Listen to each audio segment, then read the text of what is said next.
Nature Mantra BP sugar thyroid reversal nature మంత్రతో సాధ్యం. Okay, but ఇది హిపోక్రసీ లేకుండా చెప్పండి ఆన్సర్. మీరు ఒక స్టేజ్లో కోట శ్రీనివాస్ గారికి కాంపిటీటర్గా ఫీల్ అయ్యారు. అతని కంటే నేను గొప్ప నటుని అవ్వగలను అనే పరిస్థితిలో మీరు ఫీల్ అయ్యారు, నిజమేనా? కోట శ్రీనివాసరావు గురించి చెప్తా. కోట శ్రీనివాసరావు గారి ఉండే ఇంట్లో అతనితో నాటకం ఆడుతూ అతని చేత అన్నం కల్పించుకుని ముద్దలు తిన్నవాడిని నేను. అతనితో ట్రావెల్ అయిన వాడిని. త్రికరణ శుద్ధిగా ఒకటి చెప్తా అంటే కోట శ్రీనివాసరావు నాకన్నా కాదు, చాలామంది కన్నా గొప్ప నటుడు. Okay, he was never a competition to me. అయితే నన్ను అతనికి కాంపిటీషన్గా చెస్ ప్లేయర్ లాగా అది పావు తీసి నన్ను పెట్టడానికి కొంతమంది ప్రయత్నం చేశారు. అది ఆయన బాధపడ్డాడు. స్వయంగా ఇంటికి వచ్చి నేను ఫ్లైట్లో దిగ్గానే ఇంటి ముందున్నాడు. కోట శ్రీనివాసరావు గారు మా ఇంటికి వచ్చాడు. ఏమిటి వ్యక్తిగా గురించి మాట్లాడలా, వ్యక్తిగా 1,00,000 మైనస్ ఉండొచ్చు. యాక్టర్గా hats off to him any day. నాకన్నా చాలా గొప్ప నటుడు. నాకన్నా కాదు, చాలామంది కన్నా గొప్ప. వెయిటింగ్ ఇంటి ఏమయ్యా భరణి, ఆ వేషం నువ్వు వేస్తున్నావు కదా, వెయ్యకు. ఎందుకు సార్ నన్ను తీసేసి నీకు ఇస్తున్నారు ఆ వేషం, వేయకు. మరి నేను వేయకపోతే వాళ్ళు పెద్దవాళ్ళు సార్, మరి నాకు సర్వైవల్ లేదు కదా, ఏంటి నాకన్నా గొప్ప, నేను ఇప్పిస్తాను ముందా అంటే మీరు ఇప్పిస్తే వేయాల్సిన స్థితి నాకు లేదు. అయితే వేస్తా అంటావు, తప్పదు సార్, నేను చెప్పేసాను. వెయ్యనల్లా, అబద్ధం ఆడలేదంట, వేస్తా. మీకన్నా గొప్పగా వేసాను లేదా అది పక్కన, నిజానికి గొప్పగా వేయలేదు. కోట శ్రీనివాసరావు వేసి ఉంటేనే ఆ సినిమా బాగుండేది. అంచేత కోట శ్రీనివాసరావు ఈక్వల్ కూడా చాలా రంగస్థలం కూడా మేము షేర్ చేసుకున్నాం. కోట శ్రీనివాసరావు నిర్బంధంగా ఎప్పుడు నాకు పోటీ కాదు, నాకన్నా మంచి నటుడు.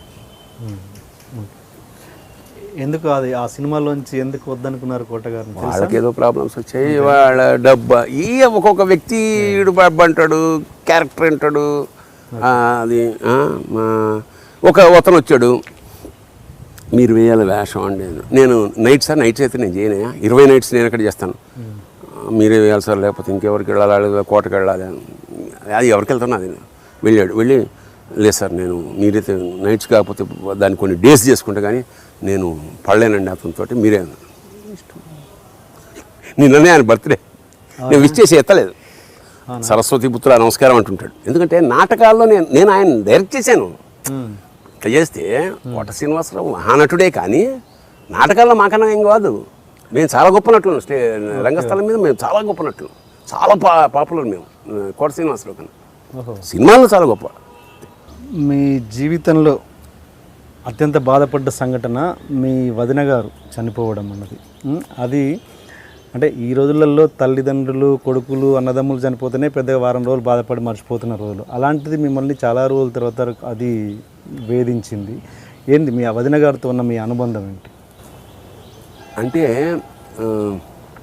ఒకటి మీరన్నట్టు ఇది 40 ఏళ్ల క్రితం సంఘటన. చిన్న పిల్లలు అంటే అప్పుడు మానసిక స్థితి అందరిది అలాగే ఉండేదేమో. అందరూ అది చెప్పాక ఇందాక పక్కింట్లో వాళ్ళు ఏమైనా ఫీల్ అయితే వీళ్ళు ఫీల్ అవ్వడం. పక్కింట్లో ఒక ఆవిడ కృష్ణాలు పోసుకుంటే మేము అగ్గిపుల్ల కోసం అగ్గిపెట్టి తడిచిపోతే ఆవిడ మా ఇంట్లో అగ్గిపెట్టి అడిగింది. ఎందుకు అగ్గిపెట్టి అడుగుతుంటే దాన్ని మేము చాలా కాలం చెప్పుకున్నాం. ఇప్పుడు పరిస్థితి అట్లాగా అప్పుడు మేము ముందు 7 అన్నదమ్ములు, ఆడపిల్లలు లేరు. సో మా ఇంట్లో ఎప్పుడైతే ఆడపిల్లలు లేరో సహజంగా వాళ్ళ పట్ల గౌరవం. ఫస్ట్ వదిన, ఇంకా మాకు తల్లి తర్వాత తల్లి. అట్లా మేము మా వదిన కూడా చాలా జాగ్రత్తగా, చిన్న పిల్ల, మేమిద్దరం కలిసి నాకన్నా కొంచెం పెద్దదేమో, 1 ఏడాది. మేము ఏమైనా సినిమాకి వెళ్దామా వదిన. ఫస్ట్ షోకి ఇద్దరు నడుచుకుంటూ వస్తున్నాం, మా నాన్న వస్తున్నాడు. ఇలా నడుచుకుంటూ వస్తున్నాం. మా నాన్న ఎంత అప్పుడు 50 పైసలు టికెట్, అమర్ టాకీస్ చిలుకలు కూడా. మా నాన్న ఆఫీస్ నుంచి వస్తున్నాడు. గుండెల మా వదిన వణికిపోయింది. ఎందుకంటే చాలా సాంప్రదాయం కుటుంబం. సినిమా వెళ్తున్నాడు, చెప్పకుండా సినిమాకి వెళ్ళడం, మరితో సినిమాకి వెళ్ళడం కాదు. వచ్చి ఎక్కడికమ్మా నేను అసలు అంటున్నాను, నేను నాకు భయం కదా. మా వదిన అదే నాగారు సినిమాకి వెళ్దాం అనుకుంటున్నాను. నడుచుకుంటూ ఎందుకు వెళ్తున్నారు, రిక్షా రిక్షా అట్లా అంత సంస్కారవంతుడు మా. అలాంటి వదిన జనరల్గా ఏమిటంటే మరి ఫస్ట్ టైం మీరు ఎంత ప్రేమ అంటే మేము కాన్పుకు పెడుతుంటే మేము బట్టలు సర్దుకున్నాం ఆవిడ దాంట్లో. పెడుతుంది పురిటికి 3 నెలలు పడుతుంది అలసిపోవాలి మాకు. నేను మా అన్న ఇద్దరం బట్టలు సర్దేసుకుంటే మా అమ్మ తప్పురా అట్లా వెళ్ళం కుదరదు అవుతారులే అని చెప్తే మాకు 10 రూపాయలు ఇచ్చింది. మేము ఇద్దరం లవకుశ సినిమాకి వెళ్ళాం. ఇక వెళ్ళిపోయి డెలివరీలో పాపం పోయింది. అది ఒక్క ఇంకా ఆ తర్వాత నాకు బాధాకరమైన సంగతి మా దేవరకొండ నరసింహకుమార్ నాకు అంటే ఇవాళ నేను రైటర్ అవ్వడానికి ఒక కారణం. నేను వాడికి చెప్తుండే ఎట్లా ఎట్లా ఎట్లా అవునరా బాగుందిరా నువ్వు రాయిరా అంటే వాడు ఏమిటంటే నాకు వాడికి ఉన్న అనుబంధం, వాడు పడుకునేటప్పుడు పక్క వేసి ఒక చెంబు పెట్టి అంటే నేను వేగమానులా తిరిగి ఎక్కడ వచ్చినా ఆ ఇంటికి వెళ్ళి పడుకునేవాడు. అలాంటి వాడు కూడా గండిపేటలో ఈతలో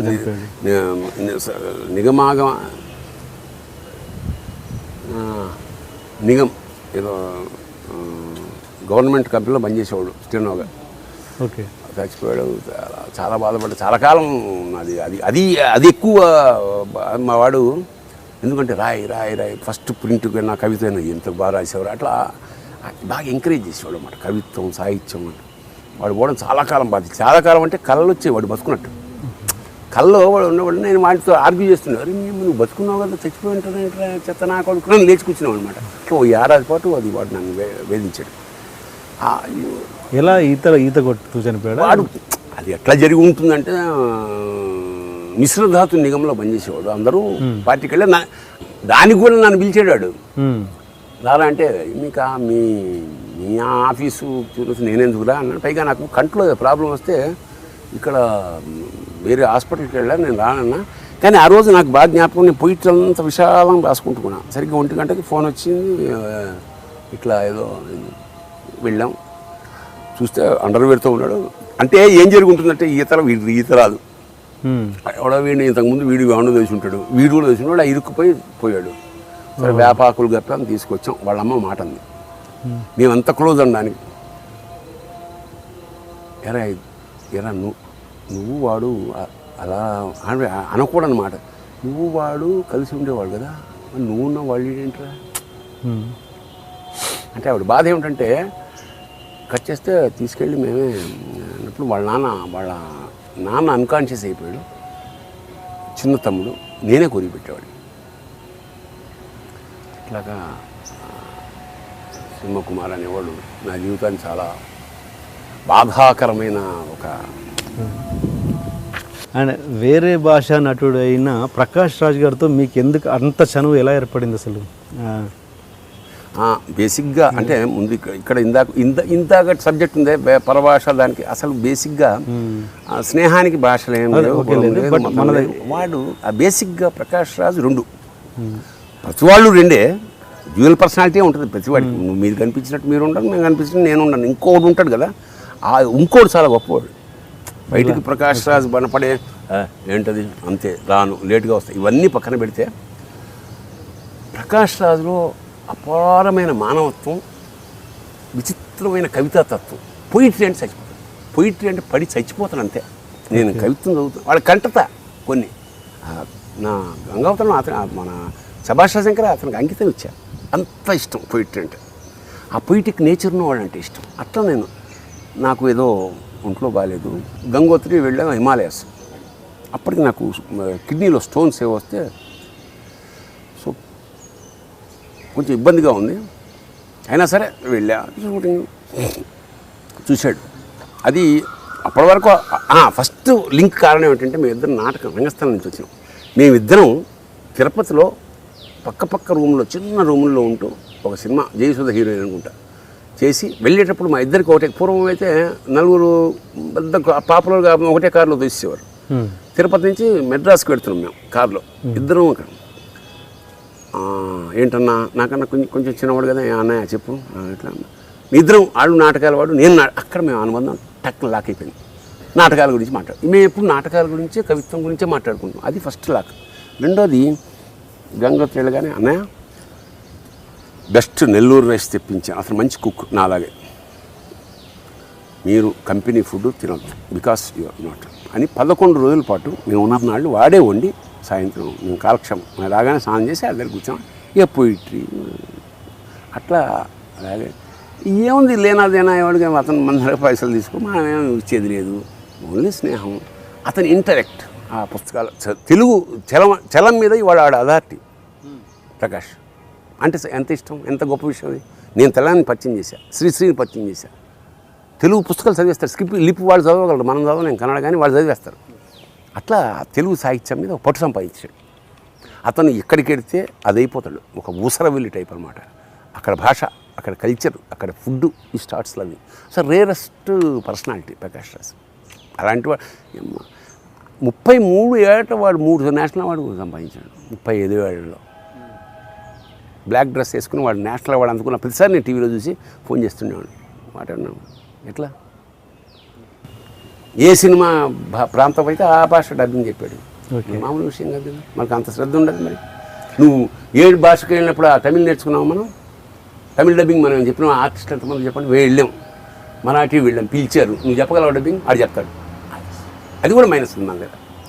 correct. So is one of my best. కానీ అని చెప్పి రోజు మాట్లాడుకోవట్లేదు. నేచర్ లవరు, పోయిట్రీ లవరు, కథం. అంటే అంత రిలేషన్ ఏర్పడినట్టే వాడు అనే రేంజ్కి మీ రిలేషన్ వెళ్ళిందంటే టచ్ బ్రహ్మానందన్ కూడా వాడంట, అతి తక్కువ మంది అంట మన వాళ్ళు. ఓకే, నేను అనేది అట్లా అంత టచింగ్ ఇన్సిడెంట్ ఏదో అయ్యి ఉంటుంది. ఓన్లీ చెప్పాక 11 రోజుల పాటు అతను నన్ను పూల్లో పెట్టుకుని నా పర్సనల్ కాపాడాడు. అంటే ఎనీ డే అట్లా అట్లా కనెక్ట్ అయిపోతాం. ఒక్కోసారి ఇక ఓపెన్ అయిపోతాం. మనందరం ఒకటే నుంచి వచ్చామన్నాయా అన్నాడు అన్నప్పుడు కనెక్ట్ అయిపోతాం కదా అట్లా. And for more videos, please subscribe to iDream. Please subscribe to iDream. Please subscribe iDream. And please subscribe to iDream. For more videos, subscribe to iDream. please like, share and subscribe to the channel. Congratulations, iDream. Subscribe to iDream. Subscribe to iDream. So subscribe to iDream Media. iDream ki iDream team andarki huge congratulations. Please subscribe iDream Media. Please subscribe to iDream. Subscribe iDream. Please subscribe to iDream. iDream అంటే నా కళల channel subscribe చేసుకున్న నోరు తిరుగుతలేదు, మీరైతే గంట గుర్తు కొట్టండి. For more such videos, please subscribe to iDream. Subscribe to iDream. Please subscribe to iDream. Please subscribe iDream Media. Please do subscribe to iDream. Please subscribe to iDream Media. For best entertainment and information, please subscribe iDream. And don't forget to subscribe to iDream.